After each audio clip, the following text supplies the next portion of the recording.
Today in Draw My Life, the real Shrek. In 2001, DreamWorks released a movie that completely changed how we see animated films. It told an out-of-the-ordinary story with a rather unattractive protagonist, but it's undoubtedly a movie that marked our childhood. Let's face it, as ugly as he may be, Shrek is love, Shrek is life.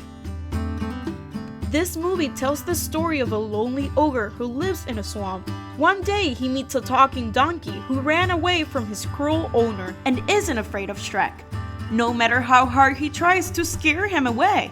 The two go on an adventure to rescue a princess locked up in a tower, and the ogre, somehow, ends up marrying her. Aww, what a cute love story, isn't it? Aww.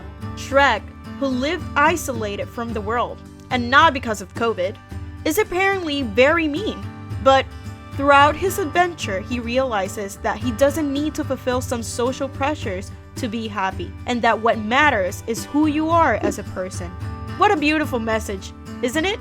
However, this innocent tale hides a story of a unique person from whom the movie was based on. Or so it seems.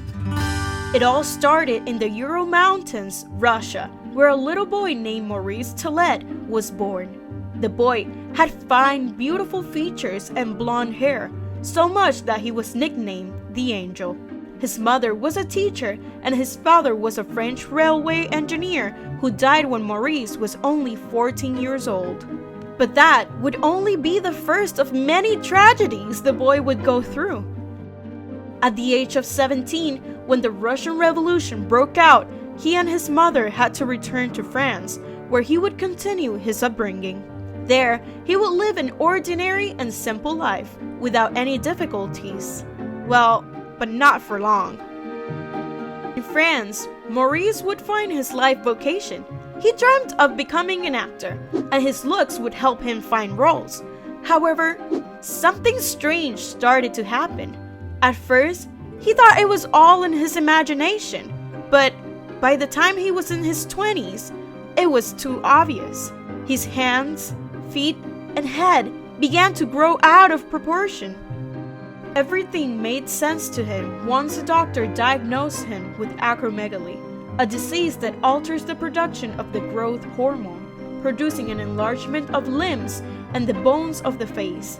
As a result, the head, arms, and legs began to distort and grow out of proportion. Within a few years, Maurice was totally deformed. Depressed, his lifelong dream was shattered into 1,000 pieces. So he enlisted in the French Navy, where he served for 5 years. When he got out, he was a bit like Shrek. People were scared of him when they saw him, crushing him even more. He was a nice, pleasant, intelligent, and very sensitive guy, but people rejected him because of his appearance.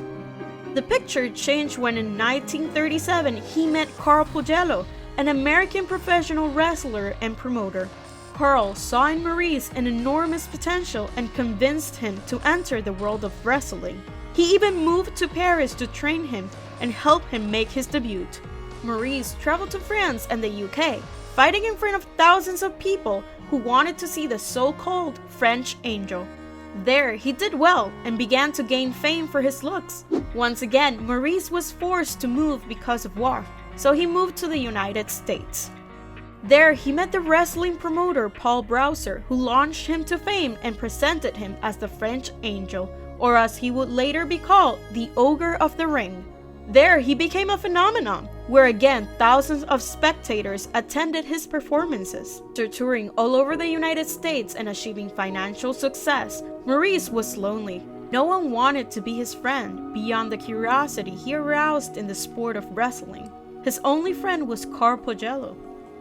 With the fame he earned in wrestling, he decided to follow his dream of becoming an actor, but soon after, he would face the harsh reality of show business. No one wanted to cast him, not even as a monster. He auditioned several times but received nothing but laughs from the producers.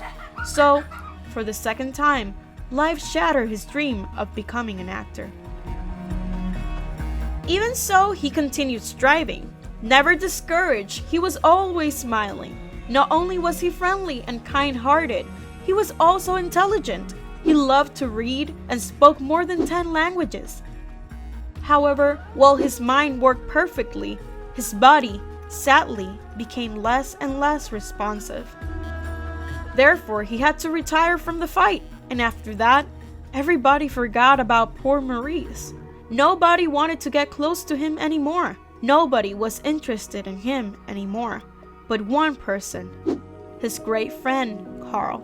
He even became his neighbor to keep him company in the hardest moments of the illness. Unable to continue wrestling because his limb hurt too much, he had to find another way to earn money. He decided to appear at fairs where he pulled heavy vehicles in front of the amazed public. After all the performances, he would go home, where he would usually spend a lot of time alone, or his loyal friend Carl would be there to keep him company. In the evening, Carl would return home with his wife, and so he would do it every other day, until one day, he could no longer visit him. Carl had been diagnosed with lung cancer, and now it was Maurice's turn to visit his friend. He would not leave him alone for a moment in his illness, just as Carl had done for him. So they spent many evenings laughing and recalling all times together, until Carl passed away.